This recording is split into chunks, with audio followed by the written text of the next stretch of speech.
At welcome sa ating 3 p.m. service. Kung hindi ako nagkakamali, ito ay ang huling linggo ng Pebrero. No, napakabilis ng panahon. By next week, pangatlong buwan na, Marso na. And I don't know about you, but I'm excited. Yan, kayo po ba excited, to face the day?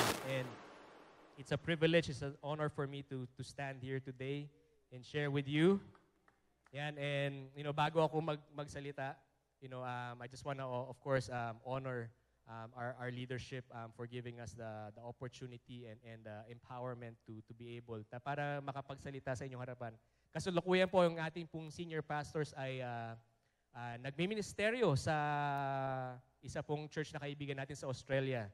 So they'll be back this week, so wag po kayo mag-alala. Nag-alala po sila sa conference and they'll be back here. And of course, also our lead pastors, si Pastor Josel and Pastor Mylene, they've been ministering sa mga churches sa Norway. At kasalukuyan sila po ngayon ay nagmi-ministro sa kanila pong anak na nasa Spain. So maganda rin po yun kasi, we minister to the churches, of course, but maganda rin that we get time to minister to our families, which is our first priority ng bawat isa. No? And they'll be back soon as well, so wag po kayo mag-alala. Pero sa ngayon, ako po muna ang inyo pong makakasama, kung okay lang po sa inyo. Yan. So I'll be sharing today and actually malaking pasalamat ko rin kay Pastor Shadi kasi sa kanya pong pagbalik, marami pong nangyayari. And kung yung mga worship team dati nasa-Shadify para kumanta, ako po ay nasa-Shadify para mag-preach. Yan. But it's all good. Magandang practice. So sa akin parang lumalago. So, gusto kong dagdagan yung mga mensahe na ating naririnig in the last couple of weeks patungkol sa pagiging anchored o tayo ay nakaangkla. Diba? So last week, yung ating kapatid na si Pearl na nagbahagi siya ng, naalala niyo po ba yan, yung mga 9 na links or mga chains, yung mga kadena that can help anchor your faith in God. No?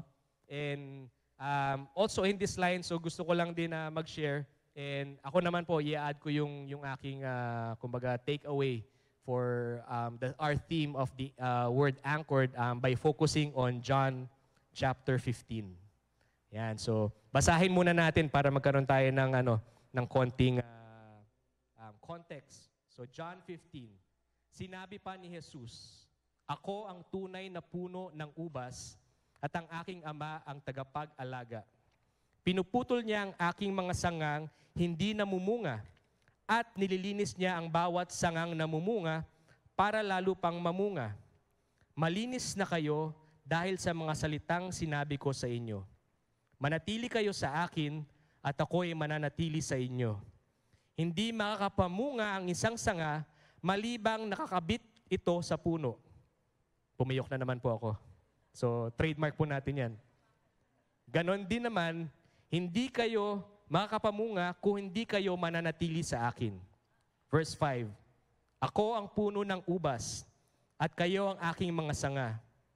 Ang taong nananatili sa akin at ako rin sa kanya ay mamumunga ng marami sapagkat wala kayong magagawa kung hiwalay kayo sa akin. Verse 6, ang hindi nananatili sa akin ay tulad ng mga sangang itinatapon at natutuyo at pagkatapos ay tinitipon at inihahagis sa apoy para sunugin. Verse 7, kung mananatili kayo sa akin at ang mga salita ko'y mananatili sa inyo, ipagkakaloob ko ang anumang hilingin ninyo.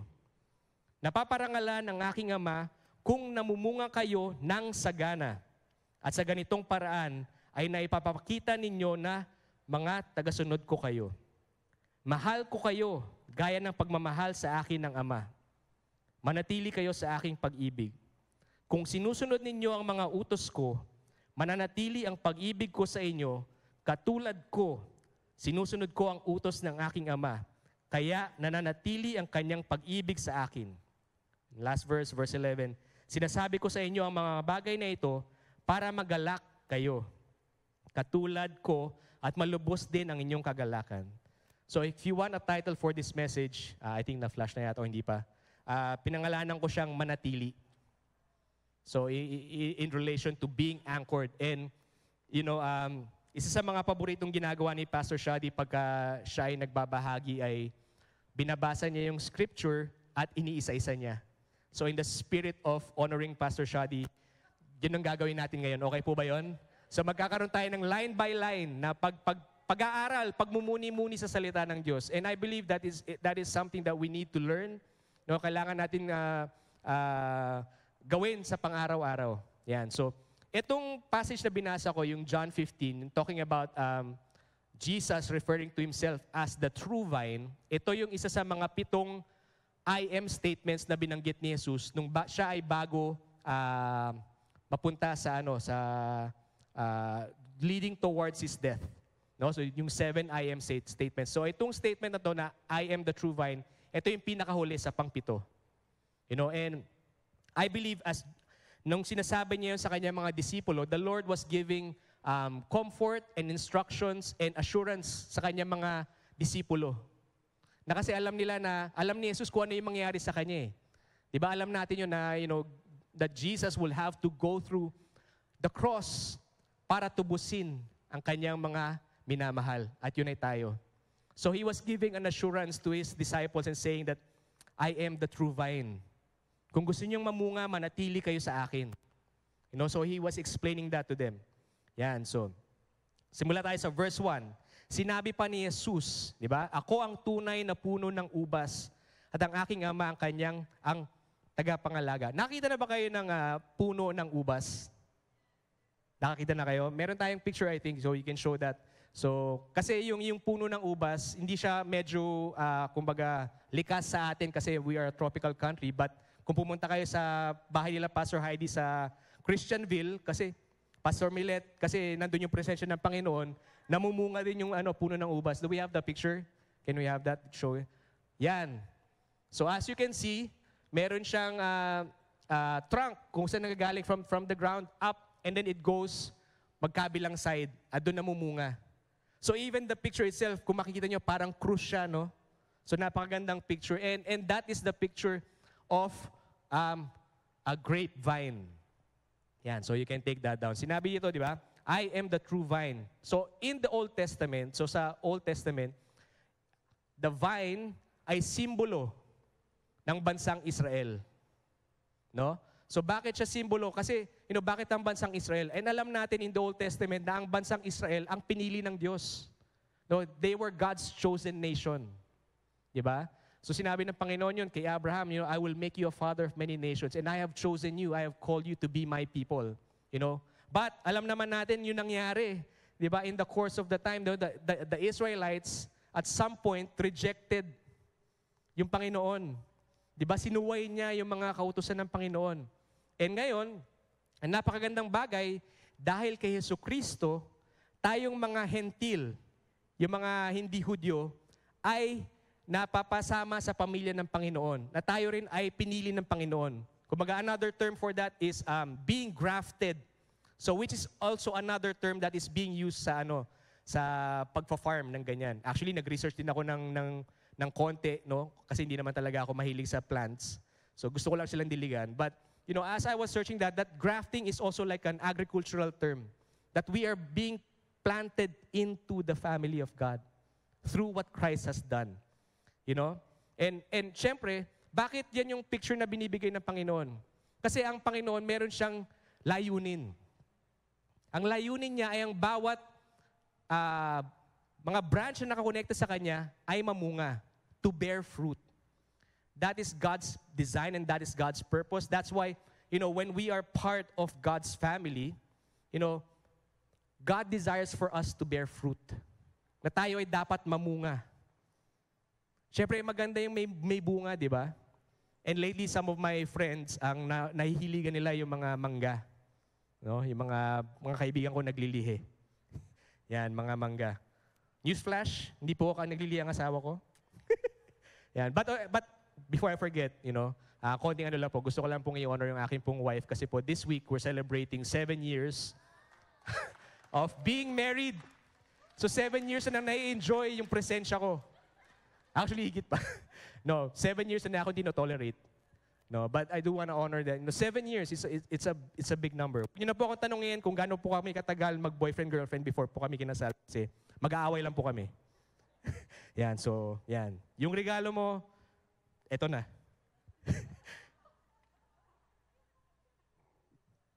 Yan. Ano lang po yun. So, but I do honor my wife. And thank you for the fruit, which is my daughter. Yan. Yan. So, we have been grafted. And when Jesus, nung sinabi niya na ako ang tunay na puno ng ubas, or I am the true vine, Jesus was asserting His identity. Diba naalala natin nung sa Old Testament, di ba? Nung tinanong ni Moses, who will I say that you are? Sabi ng Panginoon, sabihin mo, ako, I am. When Jesus said that I am, He was exercising His right being the Son of God. He's exerting His authority. And that is something na kailangan maintindihan ng mga Israelita. Alright? So yan. Verse 2. Pinuputol niya ang aking mga sangang hindi namumunga. So Jesus was talking about the Father being the siya na tagapangalaga. At nililinis niya ang bawat sangang namumunga para lalo pang manguna. Manguna. Yan. Yan. So ito yung term na pruning. Yan. So sino sa inyo naka-experience na ng pruning? Hindi yung prunes na prutas, tama ba yun? Meron din yun, yung pruning, ibang pruning yun. But pruning, ang objective nito is to remove certain branches that yung una is yung hindi namumunga o hindi siya beneficial. At pinuprune din yung mga sanga na fruitful para magbunga pa ng mas marami. So that's the purpose of pruning. Yan, so unfruitful branches are being cut, being removed, being taken away, and the fruitful branches are being cultivated to bear more fruit. So yun ang purpose nun. And napakaganda rin, sa aking pagsasaliksik, pruning is not just about producing the maximum number. Kasi minsan ang gusto natin, di ba, yung parang napakaraming fruit, which is good. But yung pruning, meron siyang parang science. So what they are trying to achieve is the optimal. Kasi minsan pag sobra-sobra yung bunga, nasasayang lang siya. Especially if you're farming it for like malaking kumbaga big scale, 'di ba? If you are overproducing, the fruit that is overproduced nasasayang lang. So what they're wanting to do is to produce an optimal number of fruit. And I believe that also that's what God wants to do. Na mayroong mga bagay na dapat sakto. Tama. Yan. And when you prune, it determines how much fruit will come out. Yan. So kung gusto niyo mamunga, tingnan niyo kung paano niyo pinuprune yung isang bagay. Okay? Yan. So verse 3. Malinis na kayo dahil sa mga salitang sinabi ko sa inyo. So dito sinasabi ng Panginoon that we have been cleansed by His Word. And sinasabi na every time that we read the Word of God, we are being cleansed. We are being washed. We are being transformed. The Word of God says that the entrance of His Word brings light. Diba? Nagkakaroon ng kalinawagan sa ating buhay. Psalm 119, verse 9. Paano mapapanatili ng isang kabataan, tulad ko, na maging malinis ang kanyang buhay? Mamuhay siya ayon sa inyong mga salita. So ang ating Panginoon, binigyan tayo ng salita niya. And that is His Word. If you want, di ba? If we want our path, if we want our way to be cleansed, we have to listen and do what His Word says. 2 verses after that, sabi dito, Psalm 119 verse 11, ang salita niyo iniingatan ko sa aking puso upang hindi ako magkasala sa inyo. How many of you memorize scripture verses? Ako, nung bata ako, naalala ko yan. Yung aking mga magulang, binibigyan kami palagi ng assignment. So, pinamemorize sa amin, Psalm 23, so memorize ko yan. Psalm 121, yun. Nung nag-aaral ako sa Christian school, nagme-memorize ako ng buong books of the Bible. Ngayon, hindi ko na maalala ng konti kasi medyo sa katandaan. But, thank you God for... yeah. Yan. But, in all seriousness, we need His Word in our life. The Word washes us. The Word cleanses us.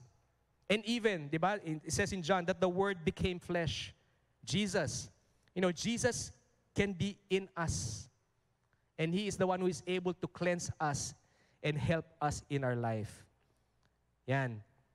So sabi rin, 2 Timothy 3, verse 16, alam natin to, di ba? Na, basahin ko.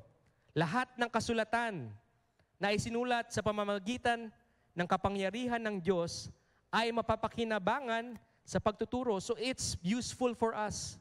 Every time we read God's Word, it's useful and it's beneficial for us. Sabihin mo, Pastor Cyrus, paano yung mga passages sa Bible na genealogy? How can that be good for me?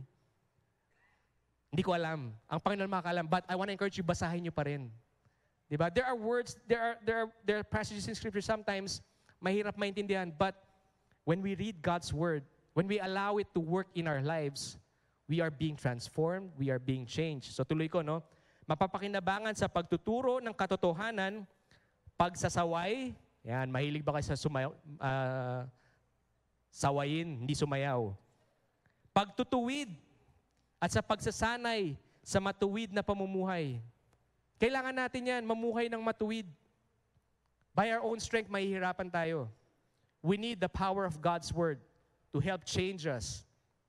In the next verse, para maging handa sa lahat ng mabubuting gawa ang naglilingkod sa Diyos. So bawat isa sa atin, merong nakalaan na mabubuting gawa. Yun yung mga tinatawag na fruit. Kaya nga pinag-uusapan natin, to bear fruit. At lahat tayo, meron tayong kailangan mga mabubuting gawa na inilaan ng Panginoon para sa atin. So I want to make a distinction, no? Because sometimes we kind of messed it up. That we think we need to do good works to earn God's favor. Baliktad. No, we don't really earn God's favor. We are given God's favor through Jesus Christ. And after that, we are called to do good works. So yun yung distinction. So hindi tayo gumagawa ng mabuting bagay para magkaroon tayo ng favor sa Panginoon. Kasi kayo po ay favored na. Kung si Kristo ay nasa inyo, kayo po ay favored na. Naniniwala ba kayo doon? At because kayo ay favored na, kayo ay blessed na, ngayon naman, ang inyong obligasyon ay mamunga. So parang nakumonti yung amen, ha? Parang, kasi, but that is how God intended it to be. That we are to bear fruit. Okay. Verse 4. Manatili kayo sa akin, at ako'y mananatili sa inyo. Hindi makakapamunga ang isang sanga, malibang nakakabit ito sa puno. So very obvious, di ba? Kung yung sanga, tanggalin mo siya dun sa trunk, ano mangyayari? Mamamatay. Hindi siya mamumunga. Kasi nga, hindi siya nakakabit kung saan nanggagaling yung sustento. Di ba? If we look at that picture, yung trunk, kinukuha niya yung nourishment galing sa lupa. Di ba? Yung tubig, the nutrients, all of that, they get from the ground that they are planted on, and it's being transported into the branches, into the vines. So pag pinutol mo yung isang sanga, obviously, hindi siya makakatanggap ng nutrients. Diba? Simple science. Okay, lahat tayo marunong na sa science ng konti, diba? Yan, so manatili. Yan, ganun din naman, hindi kayo makakapamunga kung hindi kayo mananatili sa akin. So yun yung sinasabi ng Panginoon. Gusto mong mamunga? Manatili ka sa presensya ng Panginoon. Anchor yourself. So, you cannot bring forth any worthwhile fruit unto God apart from the indwelling power of Jesus. I will explain that statement. Because there are different kinds of fruit, if I can say that. But the only lasting or eternal fruit comes from our connection with the Father. Kung gusto niyo mamunga ng bunga na may halaga for all of eternity, we need to be connected to the vine, to Jesus. All right? So all of those worthwhile fruits, it comes from our connection with Jesus. And also, the fruit or yung bunga is a natural outcome of being connected to the vine. So yung bunga ng mangga or or whatever it is, hindi siya nagpupumilit na parang do you get what I'm saying? Na parang hindi siya pinipilit. It comes naturally from the tree.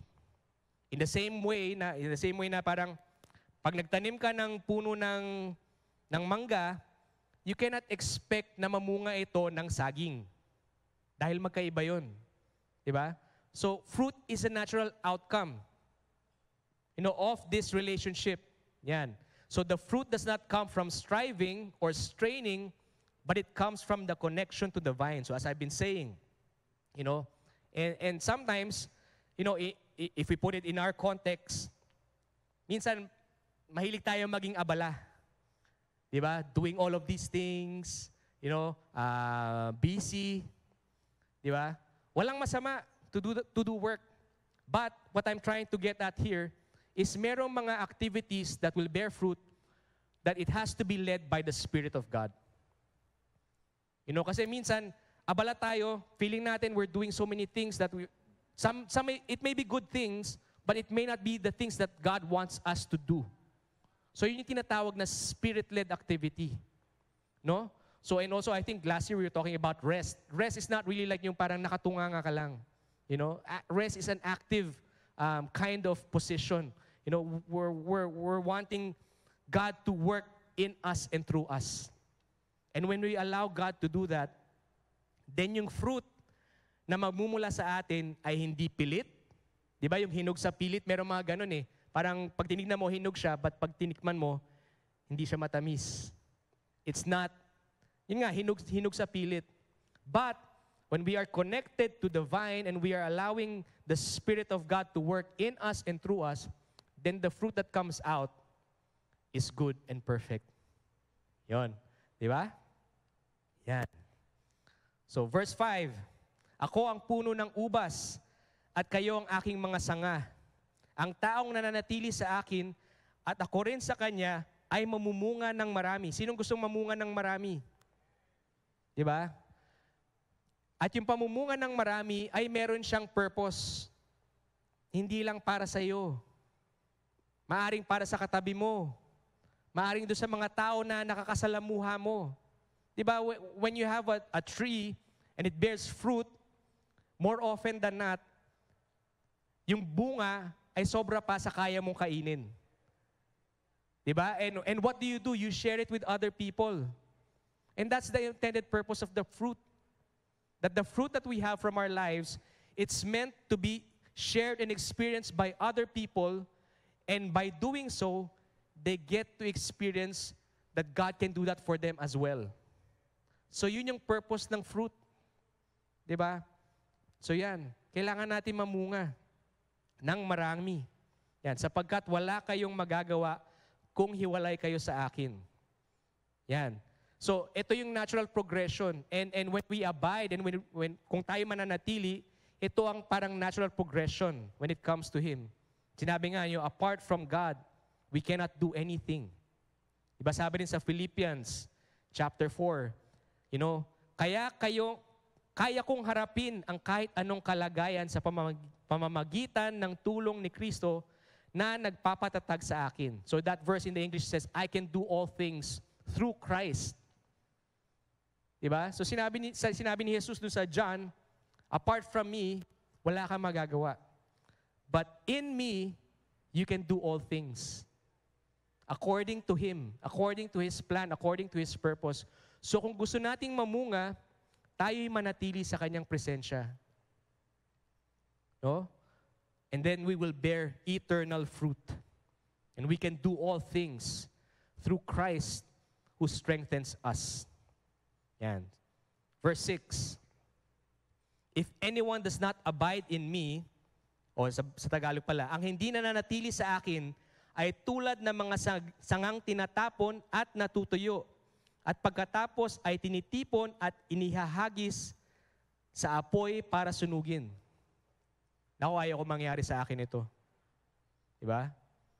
Lalo na ngayon, malapit ng summer, mainit na. No? But sinasabi doon, di ba sinabi ko sa bandang simula that yung pagpuprune, meron siyang dalawang purpose. Yung una, tinatanggal yung mga sanga na hindi namumunga.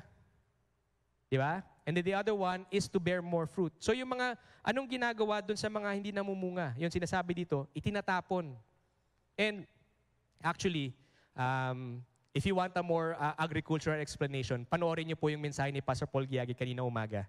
Kasi siya medyo mahilig siya sa ganyan. No, but sinabi niya kanina na kung hayaan mo lang yung puno ng ubas by itself, it will grow.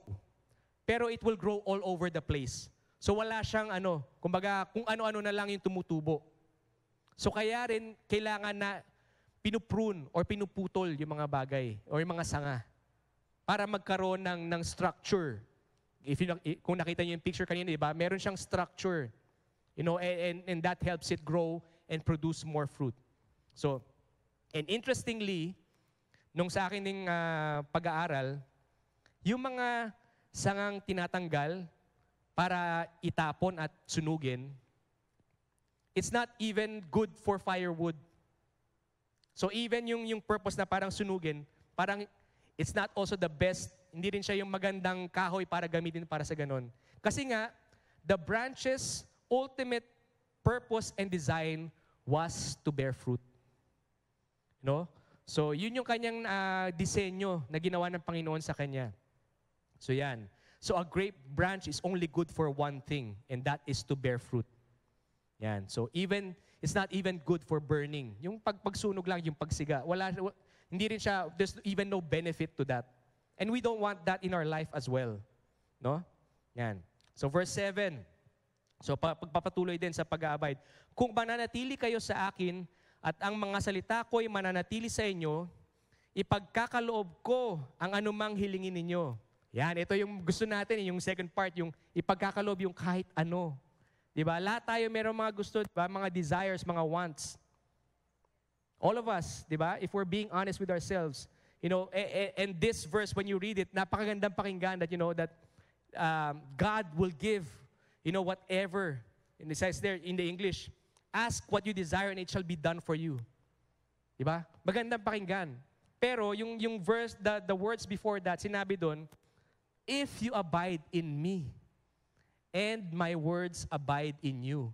So, dun nakasalalay yung second part of that verse which says that, ask whatever you want and you will receive it. So, ano mangyayari if we remain, o kung tayo mananatili?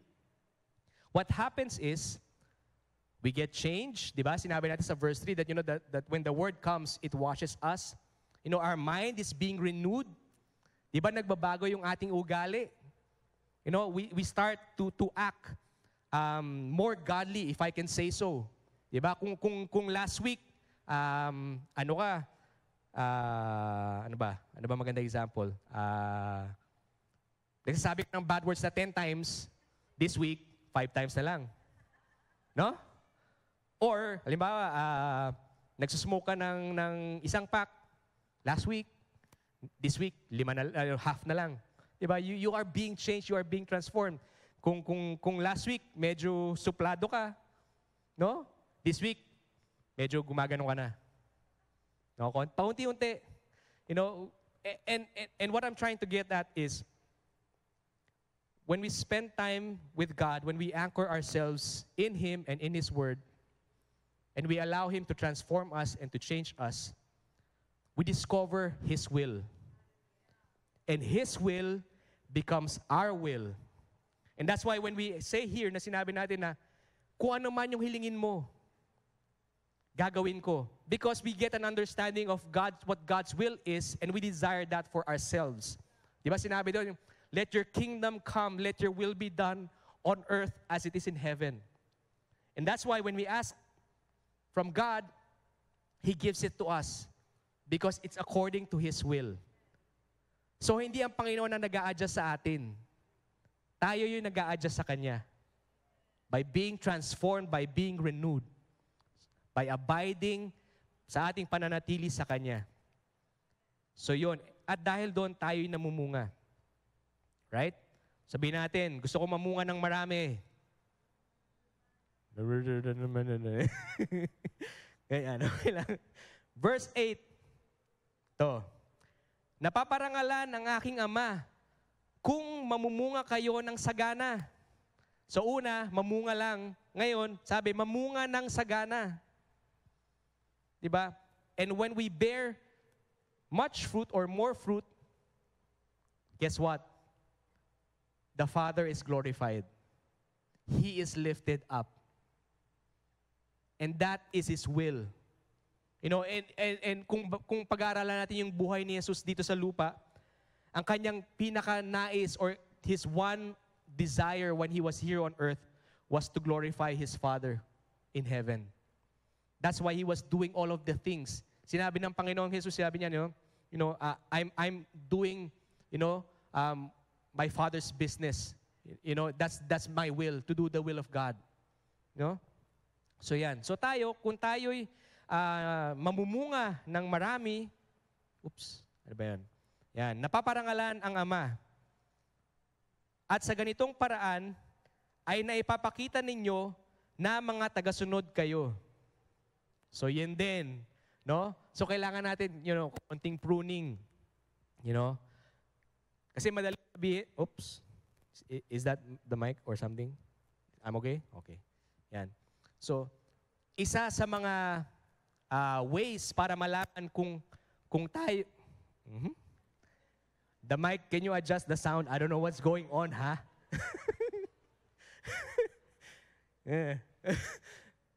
Where am I? Know what I'm trying to say?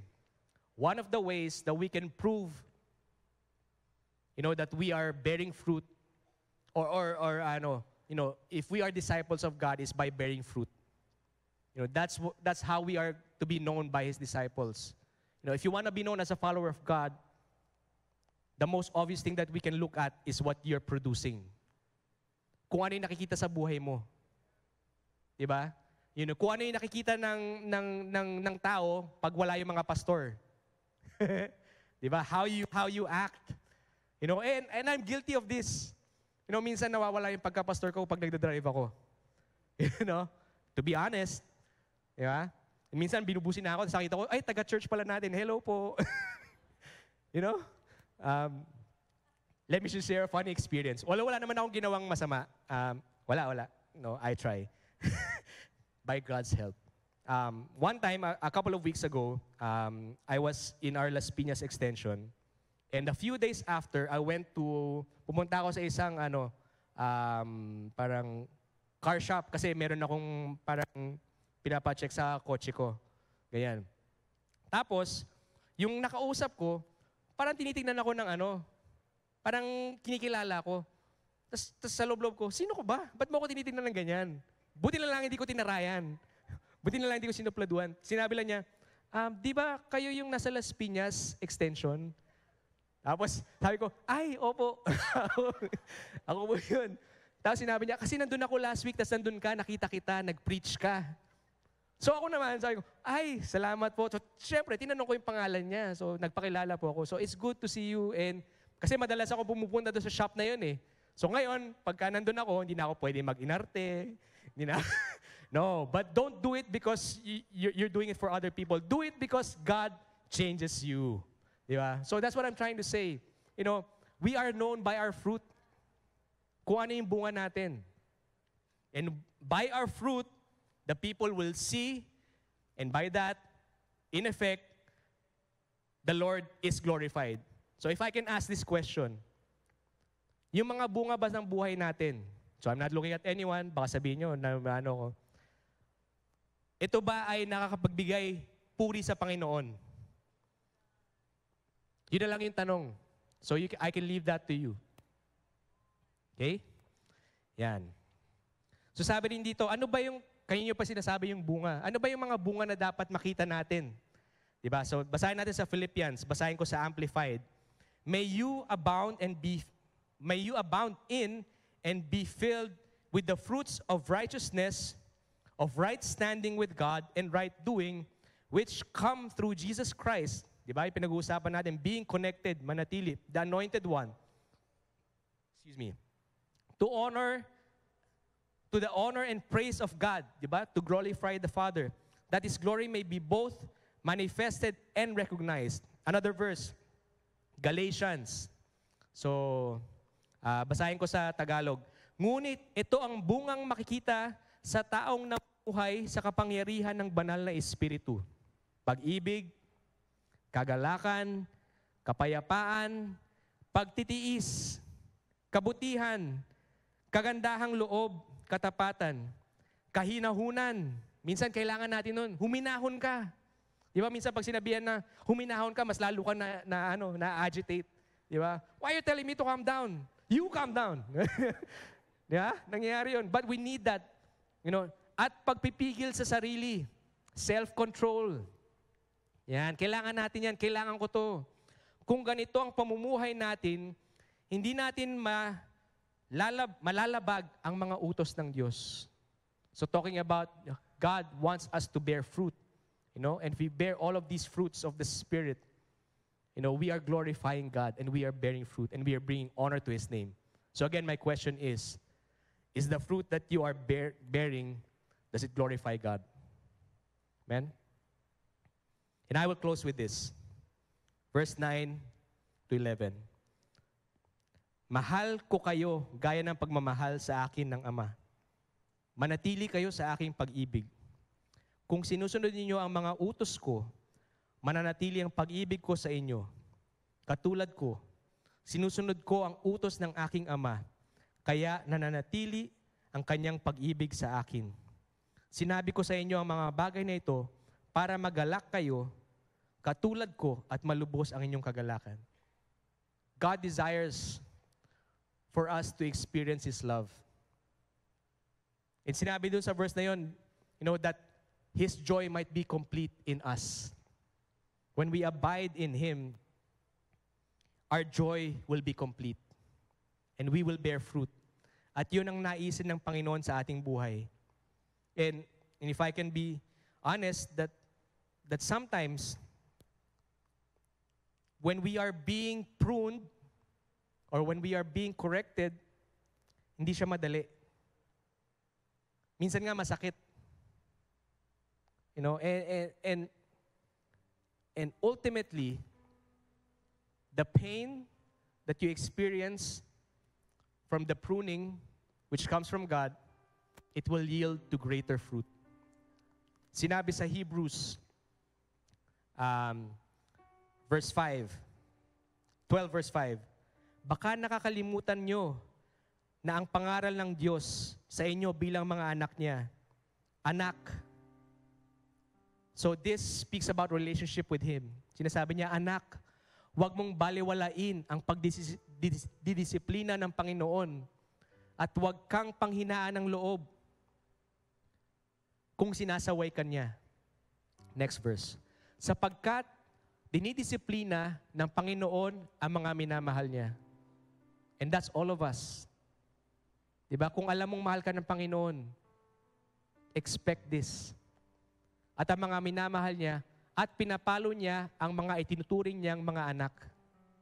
Medyo hindi, parang minsan nakakano. But then again, sabi niyo, tiisin niyo ang lahat ng paghihirap bilang pagdidisiplina ng Diyos sa inyo dahil itinuturing niya kayong mga anak. Sino bang anak ang hindi dinidisiplina ng kanyang ama? So kagaya sinabi ko, if we just let the vine grow by itself, it will grow all over the place. But because of the Father's love, tinatanggal niya yung mga bagay na hindi nakakabuti. At yung mga bagay na namumunga, patuloy pa ito magbubunga ng mas marami. Yan. Next verse. Meron pa ba? Kung hindi kayo dinidisiplina ng Diyos, gaya ng pagdidisiplina niya sa lahat ng mga anak niya, hindi kayo mga tunay na anak, kundi mga anak sa labas. Next verse. Kahit ang mga ama natin dito sa lupa ay dinidisiplina tayo, at sa kabila nito, iginagalang natin sila, kaya lalo dapat tayong magpasakop sa pagdidisiplina ng ating Ama na nasa langit para maging mabuti ang pamumuhay natin. Is there another verse? Sa maikling panahon, dinidisiplina tayo ng mga ama natin dito sa lupa ayon sa inaakala nilang mabuti. Sometimes, our earthly fathers, they mean well. You know? But ultimately, our Heavenly Father knows what is best for us. You know? Ngunit ang pagdidisiplina ng Diyos ay laging para sa ikabubuti natin upang maging banal tayo gaya niya. So yun ang nais ng Panginoon sa ating buhay. Meron pa ba? Habang dinidisiplina tayo, hindi tayo natutuwa. Siyempre nga naman, di ba? In the middle of it, talagang masakit. You know? Because it goes against your ego. Di ba? It goes against your human nature. Di ba? Alam natin yun. Hindi tayo natutuwa, kundi nasasaktan. Ngunit, ang ibubunga naman nito sa bandang huli ay ang mapayapa at matuwid na pamumuhay. So that is why we need to remain, we need to abide. Kailangan natin manatili para tayo mamunga. Mamunga ng mga bunga na pang-eternal. You know, and as I close, I pray, dalangin ko na hayaan natin na ang salita ng Diyos ay hugasan tayo. Ipakita sa atin kung ano man yung dapat nating baguhin, ano man yung dapat nating alisin. And even, you know, tanggapin natin yung pagdidisiplina ng Panginoon sa ating buhay. Because alam natin na ito ay para sa ating ikabubuti. Panginoon, salamat. Salamat na ikaw ang tunay na puno at kaming inyong mga sanga na nakakakabit sa inyo. Dalangin ko na bigyan nyo kami ng kapayapaan, ng kalakasan ng loob para manatili sa inyong presensya. Hayaan nyo na inyong salita ay hugasan kami, baguhin kami, at gawin ang nararapat para kami ay mamunga. Mamunga ng tapat, mamunga ng marami, at nang dahil sa ganon, kayo ay madakila sa aming buhay. Bigyan nyo kami ng kalakasan at salamat that dahil sa inyo, ang aming galak ay magiging buo. Father, I thank you for your love that embraces all of your children. At sa pagkakataon na ito, maaring ikaw ay hindi pa bahagi ng pamilya ng Panginoon. Hindi ka pa nag-graft into the true vine. I want to give this opportunity for you to be part of what God wants to do in your life. At ang kailangan mo lang gawin ay paniwalaan siya at manatili sa Kanya. Sinasabi sa salita that, you know, that if we believe in our hearts and confess with our mouth that He is Lord and He will come and save you. So kung ikaw ay itong tao na ito, na wala ka pang relasyon sa Panginoon, maaaring kilala mo siya, ngunit hindi mo pa siya ina-acknowledge bilang iyong Panginoon at tagapagligtas. Gusto ko na manalangin ka ng prayer na ito. And I want to ask the congregation to pray this along with us. Marahil nahihiya ka or something. I don't know. But God knows. But it says there that when you believe in your heart and confess with your mouth, He will come in. So let's pray this prayer. Panginoon, salamat sa iyong buhay na binigay sa akin. Tinatanggap kita sa aking buhay bilang Panginoon at tagapagligtas. Manguna ka sa aking buhay at ako'y mananatili sa iyo. Tulungan mo ako. Bigyan mo ako ng kalakasan. At mula ngayon, ako'y mamumuhay para sa iyo. At ako'y mamumunga para sa iyo. Para sa iyong kadakilakan. Sa pangalan ni Jesus. Amen. At amen.